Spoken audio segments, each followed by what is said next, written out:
నమస్కారం. NXT news కి స్వాగతం. ప్రతి జిల్లాలో ఎన్ని ఉద్యోగాలు కల్పించామనేది ప్రతిపాదికన జిల్లా కలెక్టర్లు పనిచేయాలని ముఖ్యమంత్రి నారా చంద్రబాబు నాయుడు కలెక్టర్లకు స్పష్టమైన ఆదేశాలు ఇచ్చారు.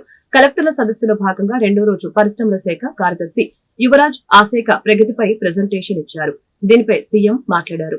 20 లక్షల ఉద్యోగాల కల్పన ప్రభుత్వ లక్ష్యమని, ప్రతి జిల్లాలోనూ ఎన్ని పెట్టుబడులు వస్తున్నాయి, వచ్చిన పెట్టుబడుల ద్వారా ఎన్ని ఉద్యోగాలు కల్పించామనే అంశాలపై దృష్టి పెట్టాలని తెలిపారు. ప్రతి జిల్లా కలెక్టర్ రాబోయే కలెక్టర్ల సదస్సుకి దీనిపైన స్పష్టమైన వివరాలతో రావాలని సూచించారు. పెట్టుబడులకి సంబంధించి జిల్లాలో నిర్వహించవలసిన సమావేశాల పట్ల కలెక్టర్లు శ్రద్ధ పరచకపోవడంపై సీఎం అసంతృప్తి వ్యక్తం చేశారు. చిత్తూరు, అల్లూరి సీతారామరాజు జిల్లాల అసలు ఒక్క సమావేశం కూడా నిర్వహించకపోవడం సరికాదని అన్నారు. స్పీడ్ ఆఫ్ బిజినెస్ పనులు వేగవంతం చేయాలని అన్నారు. వాళ్ళకి ఐరన్ ఓర్ NMDC నుంచి రావాల్సి వస్తే నేను ఎందుకు రిక్వెస్ట్ చేయాలి? కుమారస్వామికి ఇప్పుడు 3 సార్లు ఫోన్ చేశాను. అదే మరి NMDC చైర్మన్కి ఫోన్ చేశాను. అంటే మేము ఏ విధంగా పర్సనల్గా ఫాలో అప్ చేస్తున్నామంటే వాళ్ళకు ఒక నమ్మకం, నీకు ఒక phone call, you telephone to me అని మేము చేస్తున్నాం. మీలో ఆ సీరియస్నెస్ రాకపోతే మేము చెప్పిన తర్వాత మీరు ఒక చెవిలో ఈ నేసింగ్ ఒక చెవిలో వదిలిపెడితే it is the reflection of the government. అక్కడే ప్రాబ్లమ్స్ ఉంటాయి. All administration has to gear up. ఎవరు వస్తే నాకేంటి, నేను కలెక్టర్ని లేకపోతే సెక్రటరీని, నేను మంత్రిని, అందరూ నా దగ్గర రావాలి అంటే మీకంటే బెటర్గా ఉండాలి దగ్గరికి వెళ్తారు. It is a competitive world. Competitive వరల్డ్లో ఎప్పుడు కూడా ఒకప్పుడు మన రాష్ట్రానికి ఇన్వెస్ట్మెంట్కి రావాలంటే భయపడేవాళ్ళు. దేనికి? ఆస్తులు సెటిల్మెంట్లు అయినాయి, పోర్ట్లు సెటిల్మెంట్ అయినాయి, ఇండస్ట్రీస్ని చేంజ్ చేశారు. ఏంటి నెపం ఏంటి? పొలిటికల్గా కావాలని వెనకబడి వాళ్ళందరినీ చేంజ్ చేస్తే ఈ రాష్ట్రంలో పెట్టాలి అనుకున్న వాళ్ళు కూడా వేరే రాష్ట్రాలకు వెళ్ళారు. పోతూ పోతూ కామెంట్ చేసి వెళ్ళారు. ఇంకా సత్యన ఆంధ్రప్రదేశ్గా రాము అని చెప్పేసి వెళ్ళారు. అంటే what it indicates? That is the credibility we have lost. అది రీబిల్డ్ చేయాలంటే మీ అందరిలో ఒక పాజిటివ్గా మళ్ళీ వస్తే తప్ప కొన్ని కంప్లైంట్స్ వస్తున్నాయి అక్కడక్కడ. మీరు అన్ని బాగా మాట్లాడుతున్నారు సార్, మీరు చెప్తున్నారు, మీ వాళ్ళు లెక్క పెట్టుకోవడం లేదు. That attitude has to go. లేకపోతే 6 నెలలు బిజీగా ఉన్నాం, ఇప్పుడు ఇవ్వం, తర్వాత చూద్దాంలే. మనం ఏంటంటే ప్రతి ఒక్కరు speed of doing business, I'm talking repeatedly, reason is very clear. ఎంత తొందరగా వాళ్ళు గ్రౌండ్ చేస్తే ఒక్కసారి పెద్ద పెద్ద ప్రాజెక్ట్స్ 6 నెలలు సంవత్సరం కానీ లేట్ అయితే ఓవర్ రన్స్ అన్ని కలిపి ఆ ప్రాజెక్ట్ అవైలబిలిటీ ఉండదు. ఏపీలోని రాజమండ్రి నుంచి నేరుగా ఢిల్లీ, ముంబై విమాన సర్వీసులు గురువారం నుంచి ప్రారంభమయ్యాయి. ఢిల్లీ నుంచి రాజమండ్రి మధురపూడి ఎయిర్పోర్ట్ కి మొదటిసారిగా వచ్చిన ఇండిగో ఎయిర్ బస్సు కేంద్ర విమానయాన శాఖ మంత్రి రామ్మోహన్ నాయుడు, పార్లమెంటు సభ్యురాలు పురంధేశ్వరి రాజమండ్రికి వచ్చారు. ఈ సందర్భంగా విమానానికి వాటర్ కెన్లలతో సిబ్బంది స్వాగతం పలికారు. కేంద్ర మంత్రి మాట్లాడుతూ ఇంతకు ముందు ఢిల్లీకి విదేశాలకు వెళ్లాలంటే విజయవాడ, విశాఖ, హైదరాబాద్ కు వెళ్లాల్సి వచ్చేదని చెప్పారు. కాకినాడ ఎయిర్పోర్టు విషయంలో ల్యాండ్ తో సహా ఫిజిబిలిటీని పరిశీలిస్తున్నామని తెలిపారు. భవిష్యత్తులోనూ తిరుపతి, షిరిడి, జైపూర్, గుజరాత్ రాష్ట్రాలకి ప్రధాన నగరాలకి బిజినెస్ కనెక్టివిటీని పెంచడానికి అవకాశం ఉంటుందని ఈ సందర్భంగా తెలిపారు. నుండి బనారస్ కి, వారణాసికి, రాజమండ్రి నుండి షిరిడీకి ఖచ్చితంగా మీరు దృష్టి పెట్టాలి అని చెప్పి ఇందాక ఫ్లైట్లోనూ మాట్లాడటం జరిగింది. ఇక్కడికి వచ్చిన తర్వాత ఇక్కడ ఉన్నటువంటి ప్రజాప్రతినిధులందరూ కూడా వారికి చేసినటువంటి విన్నపం కనుక ఖచ్చితంగా వారు దీన్ని దృష్టిలో పెట్టుకుంటారు అని చెప్పి నేను భావిస్తాను. ఇది కేవలం మనం ఒక ఫ్లైట్ వేసుకున్నాం, మనకి ఇతర రాష్ట్రాలతోటి మనకున్నటువంటి సంబంధాన్ని పెంచుకున్నాం అన్నట్టు మాత్రమే కాకుండా దీనివల్ల రాజమండ్రి యొక్క పరపతి మాత్రమే కాదు, ఆర్థికంగా కూడా అభివృద్ధి చెందేటువంటి అవకాశం ఉంటుంది. ఎందుకంటే చాలా వరకు ఇతర రాష్ట్రాలతో వ్యాపార రీత్యా కావచ్చు, ఇతరత్ర ఉద్యోగ రీత్యా కావచ్చు, సంబంధం ఉన్నటువంటి వారు ప్రయాణం చేస్తున్నటువంటి సందర్భాలు ఉంటాయి. ఇప్పటి వరకు కూడా మనం చాలా ఇబ్బంది పడ్డాము, సరి అయినటువంటి కనెక్టివిటీ లేనటువంటి నేపథ్యంలో ఇక ముందు ఖచ్చితంగా ఈ కనెక్టివిటీ పెరిగే అవకాశం ఉంటుంది. ఎన్డీఏ ఢిల్లీలో ఎంత బలంగా ఉందో చెప్పడానికి కూడా మేము ముగ్గురు ఒక ప్రతీక అనేది కూడా తెలియజేసుకుంటున్నాను. కేంద్రంలో, రాష్ట్రంలో అందరం కూడా కలిసికట్టుగా పనిచేసి రాష్ట్ర అభివృద్ధిని ఒక ప్రయారిటీగా ముందుకు తీసుకెళ్లాలనే ఆలోచనతో నరేంద్ర మోదీ గారు, చంద్రబాబు నాయుడు గారు, పవన్ కళ్యాణ్ గారు వాళ్ళ అడుగు జాడల్లో ఈ రెండు ప్రభుత్వాలను కూడా ముందుకు నడిపించడం జరుగుతుంది. నాకు కూడా ఒక బాధ్యత, కేంద్ర సివిల్ ఏవియేషన్ మినిస్టర్గా వచ్చిన తర్వాత మన ఆంధ్రప్రదేశ్ రాష్ట్రానికి నూతన ఎయిర్పోర్ట్లు కావచ్చు, ఉన్న ఎయిర్పోర్ట్లో కెపాసిటీ బిల్డింగ్ కావచ్చు, దానితో పాటు కనెక్టివిటీ కావచ్చు, వీటన్నిటిని కూడా పెంచాలనే ఆలోచనతో చంద్రబాబు నాయుడు గారు కూడా ఎప్పటికప్పుడు గైడ్ చేయడం జరుగుతుంది. స్థానిక ప్రజాప్రతినిధులు కూడా మరి తరచూ చాలా పరిచయం ఉన్నటువంటి వాళ్ళు ఉన్నారు అందరూ కూడా. సో అందరూ కూడా ఆ ప్రాంతానికి సంబంధించి కనెక్టివిటీ ఏదైతే అవసరం ఉందో దాని మీద కూడా మాకు సలహాలు సూచనలు కూడా ఇస్తున్నారు. నేను ఎప్పుడైతే మినిస్టర్గా అయ్యాను, ఇప్పుడే పురంధేశ్వరి గారు కూడా చెప్పారు, ఆవిడ నాకు వచ్చి మాట్లాడినటువంటి మొట్టమొదటి మాట కూడా మాకు ఢిల్లీకి కనెక్టివిటీ కావాలి, దాని మీద నువ్వు ప్రయత్నం చేయని మొట్టమొదటి నుంచి అడిగారు. సో ఆ ప్రయత్నం కేవలం ఢిల్లీ వరకే కాదు, మొన్ననే మీరు చూశారు ముంబైకి కూడా ఒక ఎయిర్ బస్తో డిసెంబర్ 1వ తేదీన కనెక్ట్ చేశాం. అంటే రాజమహేంద్రవరం ఇప్పుడు మనకి దేశ రాజధాని ఢిల్లీతో కనెక్ట్ అయింది, ఆర్థిక రాజధాని ముంబైతో కనెక్ట్ అయింది, ఆల్రెడీ బెంగళూరుతో, చెన్నైతో, హైదరాబాద్తో కనెక్ట్ అయి ఉన్నాయి. అంటే దేశంలో ఉన్నటువంటి ప్రధాన నగరాలతో ఇప్పుడు రాజమండ్రి కనెక్ట్ అయి ఉంది. ఈరోజు చూస్తున్నారు ఉభయ గోదావరి జిల్లాల నుంచి కూడా, ఉమ్మడి ఉభయ గోదావరి జిల్లాల నుంచి నాయకులందరూ కూడా వచ్చారనంటే వాళ్ళందరికీ కూడా ఇది చాలా ముఖ్యమైనటువంటి ఎయిర్పోర్ట్. ఇది కేవలం రాజమండ్రి సిటీకి సంబంధించినటువంటిదే కాదు, చుట్టుపక్కల ఉన్నటువంటి ప్రాంతాలకి ఎంతోమంది వినియోగిస్తున్నటువంటి ఎయిర్పోర్ట్. ఈరోజు ఢిల్లీకి కనెక్ట్ చేశామనంటే అమెరికా వెళ్లాల్సినటువంటి వారు ఇక్కడ 30 నిమిషాలు కానీ గంట దూరంలో ఏ మారుమూల గ్రామంలో ఉన్నటువంటి వారు ఇంకా విశాఖపట్నము, విజయవాడ వెళ్ళక్కర్లేదు. మన రాజమండ్రి ఎయిర్పోర్ట్ వచ్చి రాజమండ్రి నుంచి అవసరమైతే ఢిల్లీకి కానీ ముంబైకి గాని వెళ్లి అక్కడ నుంచే నేరుగా ఇంటర్నేషనల్ ఫ్లైట్స్ తీసుకునే సౌకర్యం. దీన్ దయాళ్ ఉపాధ్యాయ పంచాయత్ సతత్ వికాస పురస్కారాలకు ఎంపికైన పంచాయతీలకు బుధవారం ఢిల్లీలో అవార్డులు ప్రదానం చేశారు. అనకాపల్లి జిల్లా నుంచి నక్కపల్లి మండలం న్యాయంపూడి, అనకాపల్లి మండలం తగరంపూడి ఎంపికైన విషయం తెలిసిందే. న్యాయంపూడి పంచాయతీ సర్పంచ్ రెడ్డి పరహాల బాబు, తగరంపూడి పంచాయతీ సర్పంచ్ యాదగిరి అప్పారావుకి బుధవారం రాష్ట్రపతి ద్రౌపది ముర్ము చేతుల మీదుగా పురస్కారాలని అందుకున్నారు.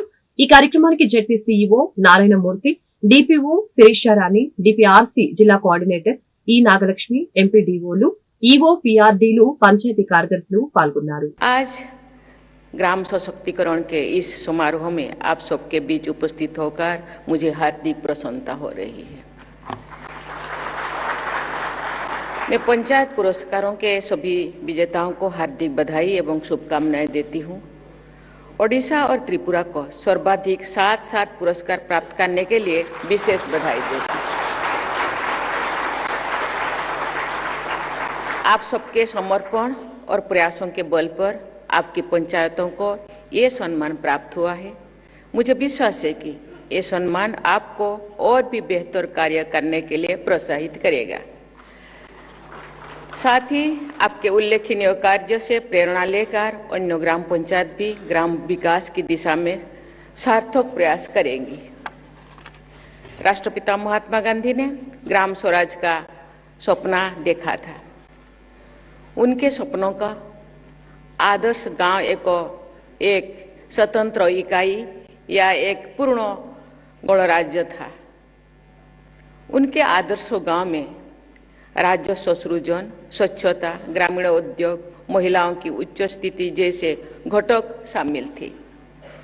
भारत के संविधान में भी ग्राम पंचायतों को ऐसे शक्तियां प्रदान करने का निर्देश दिया गया है जो उन्हें स्वायत्त शासन की इकाइयों के रूप में सक्षम बनाए।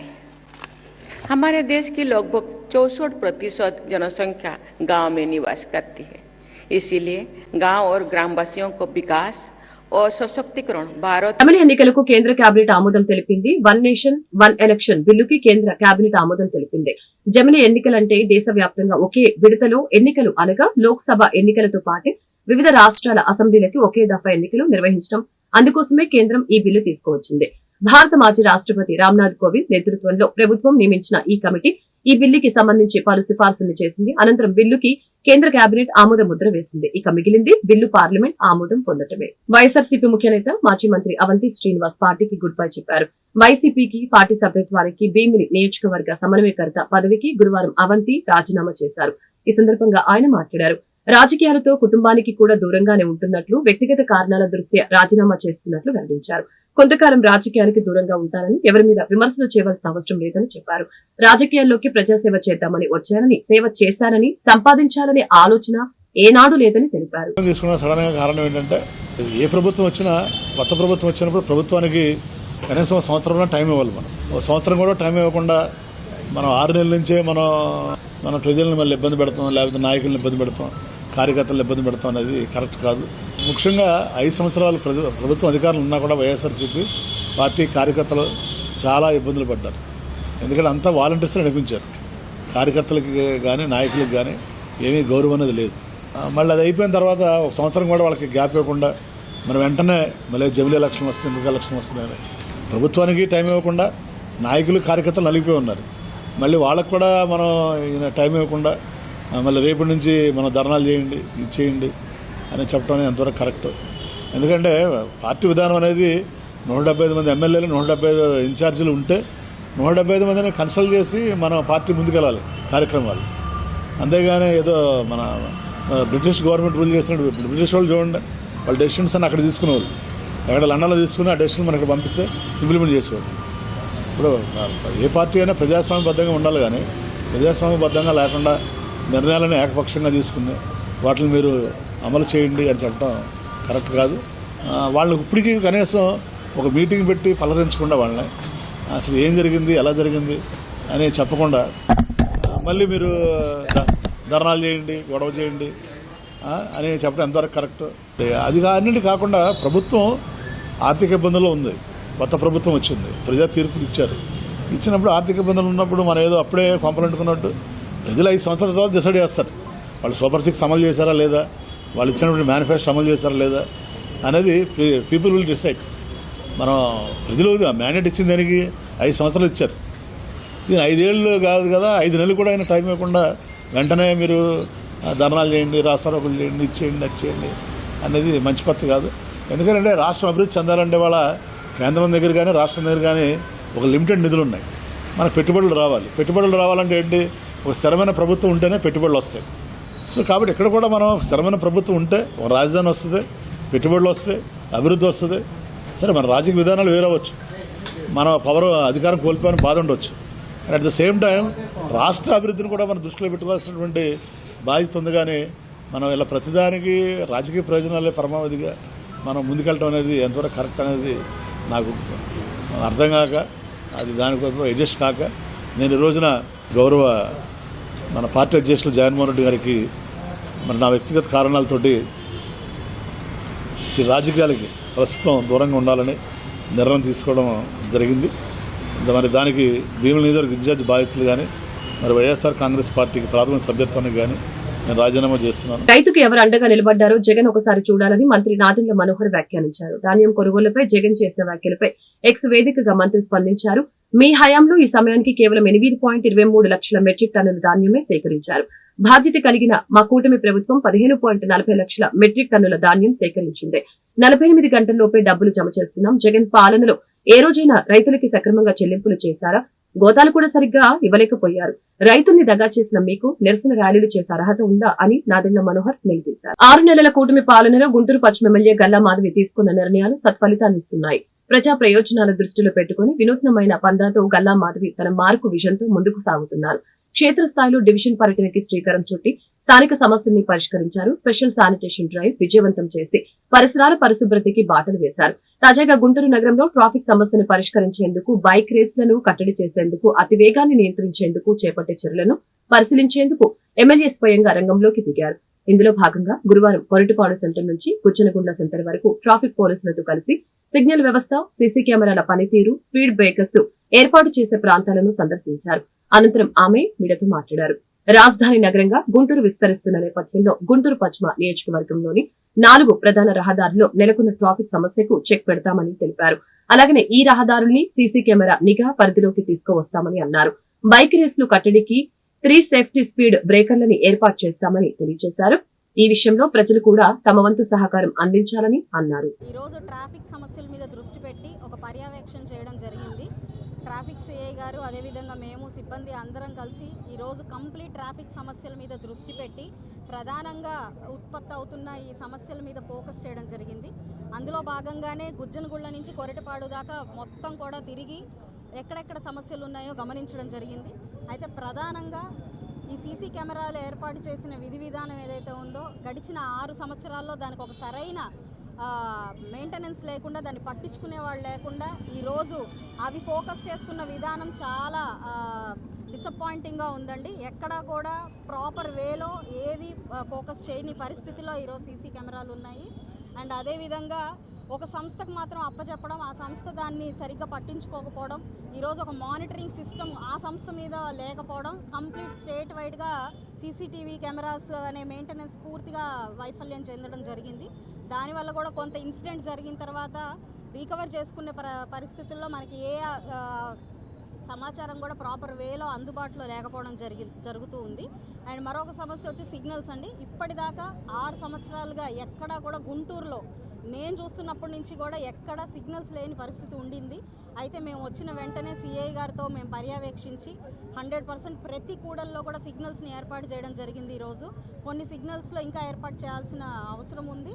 అండ్ కొన్ని ప్లేసుల్లో అవి పనిచేయని పరిస్థితిలో ఉంది. వాటి మీద కూడా దృష్టి పెట్టి దాన్ని మెయింటెనెన్స్కి పంపించడం జరిగింది. అండ్ లేని ఎక్కడైతే మనకి సిగ్నల్స్ లేవో ఆ ప్లేసుల్లో ట్రాఫిక్ పోలీస్ని ప్రత్యేకంగా ఏర్పాటు చేసి ఈ యొక్క ట్రాఫిక్ మీద, ఆ ట్రాఫిక్ ఇబ్బందుల మీద దృష్టి పెట్టమని చెప్పి కోరడం జరిగింది.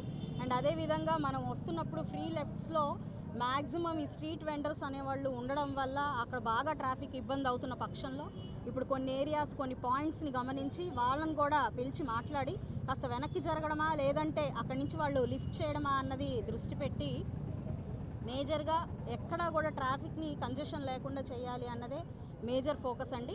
అండ్ కొన్ని ఏరియాస్లో స్పీడ్ బ్రేకర్స్ ఏర్పాటు చేసుకోవడం జరిగింది. ప్రధానంగా మనకి వైడ్గా ఉన్న ఈ 4 లైన్స్ ఏవైతే ఉన్నాయో, ఇది విద్యానగర్ రోడ్ కావచ్చు, అరండాల్పేట మెయిన్ రోడ్డు, అండ్ అదేవిధంగా Lakshmipuram and Pattabhipuram road, Amaravati road, ఈ రోడ్స్ అన్నిటి మీద ఫోకస్ చేసి బాగా వైడ్గా ఉండడం వల్ల స్పీడ్గా ఎక్కువగా వెళ్ళడము, అండ్ మనకి అన్ఫార్చునేట్లీ ఇక్కడ రేసింగ్ ఉండడము, దానివల్ల చాలామంది ప్రాణాలు కోల్పోవడము అని కొన్ని సంఘటనల్ని మనం చూసిన పక్షంలో వాటి మీద ఫోకస్ చేస్తూ స్పీడ్ బ్రేకర్ని ఏర్పాటు చేయాలి అని చెప్పి సిఐ గారిని కోరినప్పుడు ఆయన బాగా ఇబ్బందికరమైన రోడ్ల మీద ఈ 3 స్టెప్ స్పీడ్ బ్రేకర్లు అనేది ఏర్పాటు చేయడం జరిగింది. దానివల్ల కొంత జనరల్ పబ్లిక్కి వాటి మీద ఈ సస్పెన్షన్లకి నడువులు నొప్పి వస్తున్నాయని చెప్పి బాధపడుతున్న పక్షంలో ఈ స్పీడ్ని లిమిట్ చేయడానికి, రేసర్స్ని లిమిట్ చేయడం కోసం ప్రధానంగా అవి ఏర్పాటు చేయడం జరిగింది. దేవరకొండ నాగేశ్వరరావు అనే వ్యక్తి నుండి తమకు ప్రాణహాని ఉందని గుంటూరుకు చెందిన స్వరాజ్య లక్ష్మి శ్రీనివాసరెడ్డి తెలిపారు. ఆయన చేస్తున్న చర్యల కారణంగా తమ కుటుంబం ఆర్థికంగా, మానసికంగా, శారీరకంగా నష్టపోయామని చెప్పారు. ఈ మేరకు గుంటూరులో బాధిత దంపతులు మీడియాతో మాట్లాడారు. పోలీసులు వెంటనే స్పందించి నాగేశ్వరరావుపై చర్యలు తీసుకోవాలని కోరారు. అధికారులు తమ కుటుంబానికి న్యాయం చేయాలని విజ్ఞప్తి చేశారు. అదేవిధంగా న్యాయవాది శామ్యూల్ జాన్ మాట్లాడుతూ మహిళలపై లైంగికంగా వేధిస్తున్న వారిని చట్ట ప్రకారం కఠిన చర్యలు తీసుకోవాలని సూచించారు. బాధిత కుటుంబానికి న్యాయం జరిగే వరకు పోరాటం చేస్తామని చెప్పారు. దొంగతనం చేయించి డిసెంబర్ 9వ నెల 2వ తారీఖు దొంగతనం చేయించాడు. అది ఎఫ్ఐఆర్ కట్టించాము. మళ్ళీ 10వ నెల 2వ తారీఖు దొంగతనం చేస్తే అది కూడా ఎఫ్ఐఆర్ కట్టమని అడిగితే కట్టలేదు. ఐమారావు సార్ సిఐ గారు ఉన్నప్పుడు. మళ్ళీ 3వసారి కృష్ణారెడ్డి సారు ఎఫ్ఐఆర్ కట్టాడు 9వ నెలలో, మన జనవరిలో. ఆ తర్వాత నాకు యాక్సిడెంట్ ఫస్ట్ డిసెంబర్ 1వ తారీఖు తలకాయ పగలు కొట్టాడు. మళ్ళీ యాక్సిడెంట్ వచ్చేసి ఏప్రిల్ 8వ తారీఖు నేను విజయవాడ ఖరీదుకి వెళ్తుంటే కారులో వచ్చి యాక్సిడెంట్ చేశారు. వెనకమాల వచ్చి నేను మాల సోయదెప్ప పడిపోతే అంబులెన్స్ వచ్చి నన్ను తీసుకొచ్చి గవర్నమెంట్ హాస్పిటల్లో జాయిన్ చేసింది. అక్కడ నేను మామూలుగా ఏది ఇలా చేయించుకొని వచ్చి మళ్ళీ ఇంటికాలు ఉన్నా. తర్వాత మళ్ళీ ఏది నా మీద విష ప్రయోగాలు అన్నీ చేయాలని ప్రయత్నాలు చేస్తూ నన్ను చంపాలని ఒకసారి నాకు కూడా తెలవదు. ఒక 10 మంది కుర్రోళ్ళు ఉదయాన్నే నేను షాపు తీసిన ఒక అరగంట తర్వాత ఒక 10 మంది కుర్రోళ్ళు, కాలేజీ కుర్రోళ్ళు వచ్చినట్టు వచ్చారు. ఆ టైంలో నేను ఒక్కడనే మామూలుగా ఏది సరుకు ఇల్లేనని మా ఫ్రెండ్కి ఫోన్ చేస్తే కొండలరావు అని అతను కూడా వచ్చాడు. అక్కడే కాంట్రాక్ట్ చేస్తుంటాడు అగ్రికల్చర్లో. అతను కూడా వచ్చి అక్కడే ఉండి మీరు ఏ అబ్బాయి ఎక్కడ చదువుతారు ఏంది అది ఇది అని అడిగితే వాళ్ళు ఏదేదో చెప్పారు ఆ అబ్బాయికి. అలా చేసుకుంటూ వచ్చి మాకనేది ప్రాణ రక్షణగా ఏది అతని వల్ల ప్రాణం అని ఉంది. మాకు రక్షణ కావాలి, ప్రొటెక్షన్ కావాలి. మా పిల్లోడు కూడా చదువుకు కూడా వెళ్ళటం లేదు భయపడి. మా పెద్ద అమ్మాయి కూడా కాలేజీలో చదివితే అమ్మాయి కూడా వచ్చింది విజయవాడ నుంచి. అమ్మాయి ఫోన్ చేస్తుంటే ఎత్తలేదని ఏం జరిగింది ఏందని అమ్మాయి కూడా వచ్చింది. దయచేసి గవర్నమెంట్ సీఎం గారు కానీ డిప్యూటీ సీఎం గారు కానీ హోంశాఖ మంత్రి కానీ మాకు రక్షణ కల్పించాలి, పోలీసు డిపార్ట్మెంట్ గారు కూడా మాకు రక్షణ కల్పించాలని మేము కోరుకుంటూ ఉదయం 6ంటికి వచ్చి షాపు తీసుకుంటే 10ంటికి వెళ్తాం. మాకు రక్షణ అనేది లేకుండా పోయింది. అడుక్కడికి రెక్కి నెరవేరుస్తున్నారు. వీళ్ళ తాలూకా ఎవరెవరు ఉన్నారో ఎవరు నేరాలు మా కుటుంబం మీద దాడి చేయడానికి ప్రయత్నాలు చేశారు. ఈ నెల 14-15 తేదీలో సిపిఎం జిల్లా 25వ మహాసభల్ని నిర్వహిస్తున్నట్లు సిపిఎం జిల్లా కార్యదర్శి పాసం రామారావు తెలియజేశారు. మహాసభలకి సంబంధించిన పోస్టర్లను సిపిఎం శ్రేణులు గురువారం బ్రాడీపేటలో ఆవిష్కరించారు. జిల్లా వ్యాప్తంగా ప్రజలు ఎదుర్కొంటున్న సమస్యలపై చర్చించి ఆందోళన కార్యక్రమాలు ఉధృతం చేయడమే కార్యక్రమం ముఖ్య ఉద్దేశమని తెలియజేశారు.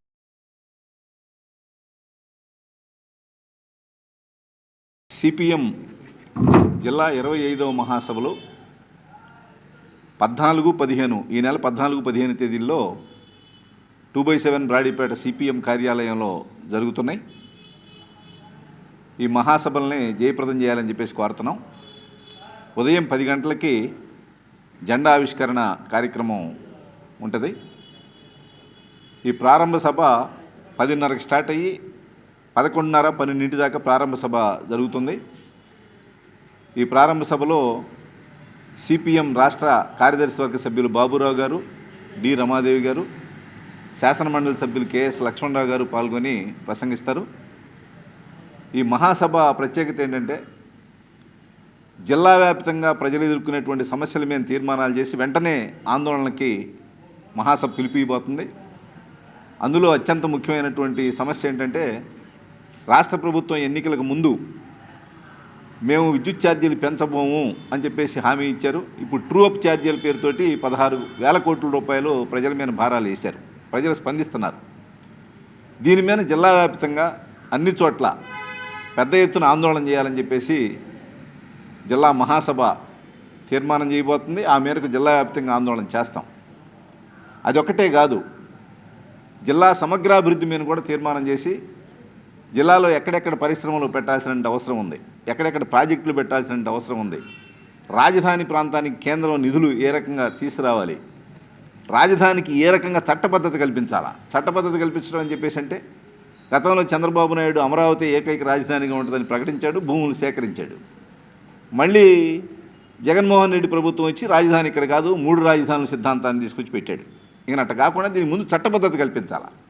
చట్టబద్ధత కల్పిస్తే ప్రభుత్వాలు మారినా కూడా దానికి ఆ చట్టానికి అనుగుణంగానే రాజధాని నిర్మాణం చేపట్టాలా. కాబట్టి చట్టబద్ధత కల్పించాలని కేంద్రం మీరేదో 15,000 కోట్ల రూపాయలు మేము రాజధాని నిర్మాణానికి ఇస్తున్నామని బడ్జెట్లో ప్రకటించారు. పరమ అబద్ధం. బడ్జెట్లో కేటాయించలా. అనేక ఆర్థిక సంస్థల ద్వారా, ప్రపంచ బ్యాంకు ద్వారా అప్పిస్తున్నారు. అప్పిస్తే మీరు చేసేది ఏంటి? ఢిల్లీ నరదని రాజధాని నిర్మాణాన్ని డబ్బులు ఇస్తామని చెప్పి వైసీపీ నేత ప్రేమ్ కుమార్ ను పోలీసులు అరెస్టు చేశారా, దుండగులు తీసుకువెళ్లారా అని మాజీ మంత్రి అంబటి రాంబాబు ధ్వజమెత్తారు. గురువారం ఉదయం గుంటూరు నగరంలోని జిల్లా ఎస్పీ కార్యాలయంలో అడిషనల్ ఎస్పీ రమణమూర్తిని కలిసి ఫిర్యాదు చేశారు. మీడియాతో మాజీ మంత్రి అంబటి రాంబాబు, ప్రేమ్ కుమార్ కుటుంబ సభ్యులు మాట్లాడారు. సోషల్ మీడియాలో పోస్టులు పెడుతున్నారంటూ వైసీపీ నేత ప్రేమ్ కుమార్ ను గత రాత్రి 3 గంటల సమయంలో సుమారు 5 గుర్తు తెలియని వ్యక్తులు వచ్చి బలవంతంగా నెంబర్ ప్లేట్ లేని కారులో తీసుకువెళ్లడం జరిగిందని ప్రేమ్ కుమార్ భార్య, వారి కుమార్తె తెలిపారు. ప్రేమ్ కుమార్ ఎక్కడ ఉన్నారో చెప్పాలని డిమాండ్ చేశారు. ప్రేమ్ కుమార్ ని కుటుంబ సభ్యులకి అప్పగించే వరకు న్యాయ పోరాటం చేస్తామని చెప్పారు. కార్యక్రమంలో వైసీపీ గుంటూరు జిల్లా అధ్యక్షులు మాజీ మంత్రి అంబటి రాంబాబు, ఎమ్మెల్సీ లేలాపిరెడ్డి, నగర మేయర్ కావటి మనోహర్ నాయుడు మరియు వైఎస్ఆర్సీపీ శ్రేణులు పాల్గొన్నారు. ప్రేమ్ కుమార్ కుటుంబ సభ్యులు, వారి సతీమణి, వారి కుమార్తె, వారి తమ్ముడు వాస్తవాలు ఏం జరిగాయో మీడియా ముందు వివరించారు. మేము కూడా వెంటనే ఎస్పీ గారికి ఫోన్ చేసి అపాయింట్మెంట్ తీసుకున్నాం. ఎస్పీ గారు ఐఏఎస్ ఐపీఎస్ల సమావేశంలో ఉండటం వల్ల అడిషనల్ ఎస్పీ గారిని కలుసుకొని వారి సతీమణి చేత ఒక రిటర్న్ కంప్లైంట్ కూడా ఇప్పించడం జరిగింది. అసలు ఏం జరుగుతుందో ఈ రాష్ట్రంలో అర్థం కానటువంటి పరిస్థితి. ప్రేమ్ కుమార్ వైఎస్ఆర్ కాంగ్రెస్ పార్టీ యువజన విభాగంలో రాష్ట్ర స్థాయిలో సెక్రటరీగా పనిచేస్తున్నాడు. చాలా యాక్టివ్గా పనిచేసేటటువంటి వ్యక్తి, జగన్మోహన్ రెడ్డి గారి అభిమాని, వైఎస్ఆర్ కాంగ్రెస్ పార్టీ కోసం నిరంతరం కృషి చేసే వ్యక్తి. ఆయన్ని తెల్లారగట్ట 3 గంటలకు వచ్చి తలుపులు కొట్టి, తలుపులు పగలగొట్టారని కూడా చెప్పారు, పగలగొట్టి లోపలికి వెళ్ళి కరెంట్ అఫైర్స్ చెప్తుంది వెళ్ళే ముందు ఆ గేట్ దూకి వెళ్తాం, మెయిన్ స్విచ్ ఆపేయటం, చీకటి అంధకారం లాగా చేయటం, ఇంట్లోకి ప్రవేశించడం. ఇది ఎవరు ఏదైనా కక్ష బట్టి చేశారా లేకపోతే పోలీసులే చేశారా? నిజంగా పోలీసులే చేస్తే ఏం చెప్పాలి, ఎవరికి చెప్పాలి? పోలీసులు అయ్యి ఉంటే నాకు ఆ డౌట్ ఉంది, పోలీసులు అయి ఉంటారు అని. కానీ వాళ్ళు ఏమంటారంటే పోలీసులు అయితే చెప్పేవాళ్ళు కదా అంటారు. ఇందాక మేము అడిషనల్ ఎస్పీ గారిని కూడా అడిగితే జనరల్గా పోలీసులు అయితే చెప్పాలండి, ఇదిగో మేము పలానా కేసులో మీ ప్రేమ్ కుమార్ అనే అతను తీసుకువెళ్తున్నాం, పలానా పోలీస్ స్టేషన్కి సంబంధించిన సమాచారం ఇవ్వాలి. సమాచారం ఇవ్వకోకుండా దొంగల్లాగా రాత్రిపూట వచ్చి కుటుంబ సభ్యులను నెట్టేసి తీసుకెళ్ళటం అంటే ఏమిటి దారుణం నాకు అర్థం కాదు. అతను ఏం నేరస్తున్నా నాకు తెలియలేదు. వైఎస్ఆర్ కాంగ్రెస్ పార్టీలో యాక్టివ్గా ఉండటం నేరస్తామా? గుంటూరు నగరపాలక సంస్థ పరిధిలో పారిశుద్ధ్య పనులు పిన్ పాయింట్ మేరకు జరగాలని శానిటేషన్ కార్యదర్శులు, ఇన్స్పెక్టర్లు మరింత బాధ్యతగా ఇంటింటి చెత్త సేకరణ, డ్రైన్లు శుభ్రం పట్ల శ్రద్ధ చూపాలని నగర కమిషనర్ పోలీస్ శ్రీనివాసులు ఐఏఎస్, ప్రజారోగ్య అధికారులు, శానిటేషన్ కార్యదర్శుల్ని ఆదేశించారు. సుద్దపల్లి డొంక, Pragati Nagar, Ponnur road, LR colony, Patnam Bazar తదితర ప్రాంతాలను పర్యటించి అభివృద్ది, పారిశుద్ధ్య పనుల్ని పరిశీలించి అధికారులకి తగు ఆదేశాలు జారీ చేశారు. ఈ సందర్భంగా కమిషనర్ మాట్లాడారు. ఇంటింటి చెత్త సేకరణ 100% జరగాలని, శానిటరీ డివిజన్ల వారీగా పిన్ పాయింట్ మేరకు పారిశుద్ధ్య పనులు జరపాలని ఈ సందర్భంగా తెలియజేశారు. ఎల్ఆర్ కాలనీలో డ్రైన్లో మురుగు పారుదల లేకుండా ఉండటం, వ్యర్థాలు నిలవటం గమనించి సంబంధిత శానిటరీ కార్యదర్శిపై ఆగ్రహం వ్యక్తం చేశారు. ప్రజల నుంచి పారిశుద్ధ్య నిర్వహణ సరిగా లేదని పలు ఫిర్యాదులు అందుతున్నాయని, సచివాలయ పరిధిలో కార్యదర్శులు ప్రజలకి జవాబుదారీగా ఉండాలని తెలిపారు. నూతన సీసీ రోడ్ల నిర్మాణం సమయంలోనే ఎండ్ టు ఎండ్ కి నిర్మాణం చేయాలని అన్నారు.